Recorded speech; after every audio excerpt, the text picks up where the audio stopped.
আসসালামু আলাইকুম।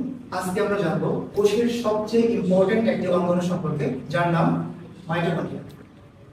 তো মাইটোকন্ড্রিয়া আমরা জানি একটি কোষের পাওয়ার হাউস। আমরা বলি the power house of the cell is mitochondria. কেন? কারণ একটি জীব বেঁচে থাকে এনার্জি দিয়ে। তো আমাদের একটি আদর্শ মানুষের শরীর তৈরি হয় মিনিমাম 100 ট্রিলিয়ন সেল দিয়ে, আর প্রত্যেকটা সেলের মধ্যে থাকে হচ্ছে এই মাইটোকন্ড্রিয়া।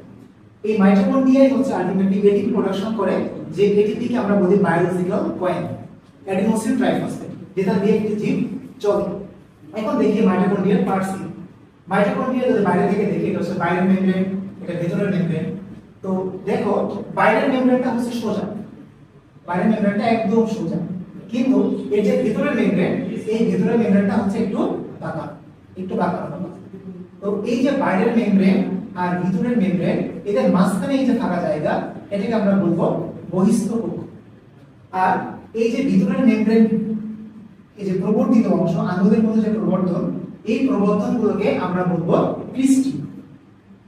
তারপর এই প্রবর্ধনগুলো হওয়ার কারণে মাইটোকন্ড্রিয়ার ভিতরে যে তরল পদার্থগুলো থাকে, অর্থাৎ যে ম্যাট্রিক্স গুলো থাকে, দেখো এই প্রবর্ধিত অংশের কারণে এই ম্যাট্রিক্স গুলো মাল্টিপল চেম্বারে ভাগ হয়ে গেছে। যেমন এই যে প্রবর্ধিত অংশের ভিতরে দেখো এই যে ম্যাট্রিক্স গুলো আলাদা হয়ে গেছে। তো এই ম্যাট্রিক্স গুলো কেন ইম্পর্টেন্ট? কারণ ঠিক ওই একটা কোষের ভিতরে যেমন সাইটোপ্লাজম ইম্পর্টেন্ট, একটি নিউক্লিয়াসের ভিতরে যেমন নিউক্লিওপ্লাজম ইম্পর্টেন্ট, তেমনি মাইটোকন্ড্রিয়ার ভিতরে অভ্যন্তরীণ এনভায়রনমেন্ট মেইনটেইন করার জন্য এই ম্যাট্রিক্স ইম্পর্টেন্ট। দেন মাইটোকন্ড্রিয়ার ভিতরে দুইটা ইম্পর্টেন্ট জিনিস, একটা হচ্ছে ডিএনএ, একটা হচ্ছে রাইবোজোম। মজার ব্যাপার হচ্ছে প্লাস্টিড এবং মাইটোকন্ড্রিয়ার যে রাইবোজোম থাকে সেটি হচ্ছে 70S রাইবোজোম, অর্থাৎ এটা আদিকোষী রাইবোজোম। দেখো মাইটোকন্ড্রিয়া থাকে কিন্তু প্রকৃত কোষী প্রাণী, তাহলে আদিকোষীর যে রাইবোজোম সেটা আবার এর ভিতরে চলে আসছে। আর যে ডিএনএ, এই ডিএনএটা হচ্ছে মাইটোকন্ড্রিয়ার জন্য বেশি ভাইটাল, কারণ যদি এই মাইটোকন্ড্রিয়ার সবকিছুই আছে, শুধুমাত্র ডিএনএটা নাই, তাহলে এই মাইটোকন্ড্রিয়া কিন্তু কখনোই এটিপি প্রোডাকশন করতে পারত না।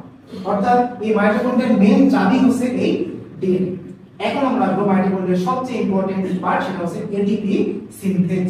যদি আমরা দেখি এই যে ভিতরের দিকে যে প্রবর্ধিত অংশ, এই প্রবর্ধিত অংশের গায়ে লাগানো এই যে জিনিসগুলা, এগুলোকে আমরা বলি এটিপি সিনথেজ।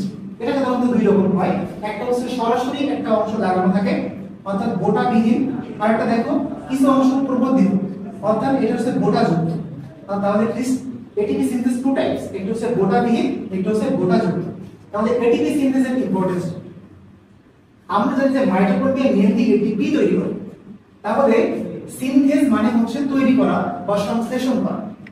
এই এটিপি সিনথেজটাই আলটিমেটলি মাইটোকন্ড্রিয়াকে এটিপি তৈরি করতে সাহায্য করে। এবং এখানে দুইটা ইম্পর্টেন্ট ঘটনা ঘটে, একটা হচ্ছে ইলেকট্রন ট্রান্সপোর্ট সাইকেল ইটিসি বা ক্রেবস চক্রের মতো কিছু গুরুত্বপূর্ণ বিষয়, অর্থাৎ অক্সিডেটিভ ফসফোরাইলেশন হয়। এখন হোয়াট ইজ অক্সিডেটিভ ফসফোরাইলেশন? তোমরা কি এটা খেয়াল করছো যে আমরা যখন আসন কাটা দিয়ে বসে থাকি, কিছুক্ষণ পর দেখবা পা ঝিমঝিম করে? এটা কেন? এটা কারণ হচ্ছে এটিপি প্রোডাকশনের প্রসেস হচ্ছে দুইটা। একটিকে বলা হয় গ্লাইকোলাইসিস আর একটিকে বলা হয় ক্রেবস চক্র বা ইলেকট্রন ট্রান্সপোর্ট সাইকেল। গ্লাইকোলাইসিস পর্যায়টা ঘটার জন্য শুধুমাত্র সাইটোপ্লাজম এনাফ। তাহলে আমরা জানি এক অণু গ্লুকোজ পুড়ে আলটিমেটলি 38 অণু এটিপি তৈরি হয়। তাহলে গ্লাইকোলাইসিস প্রসেস যদিও সাইটোপ্লাজমে ঘটে, তার জন্য মাইটোকন্ড্রিয়ার ইম্পর্টেন্স নাই, কিন্তু দেখো গ্লাইকোলাইসিস শেষে এই 38 এর মধ্যে মাত্র 2 অণু এটিপি তৈরি হয়, মাত্র 2 অণু এটিপি তৈরি হয়। তাহলে এই 2 অণু এটিপি দিয়ে একটা জীব বাঁচতে পারবে? কখনোই না। তাকে কিন্তু এতগুলো এটিপি দরকার।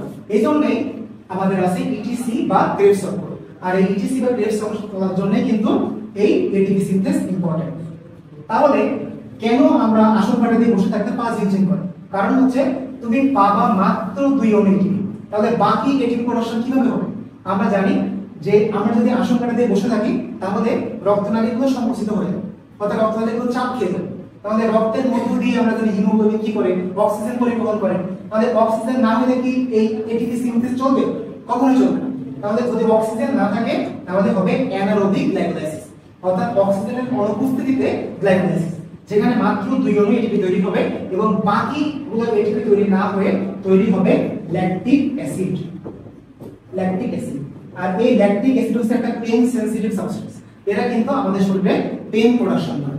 তাহলে দেখো এই মাইটোকন্ড্রিয়ার কেন এত ইম্পর্টেন্স? কারণ যদি মাইটোকন্ড্রিয়া না থাকে তাহলে কিন্তু আমরা এক অণু গ্লুকোজ পোড়ায় মাত্র 2 অণু এটিপি তৈরি করতে পারবো।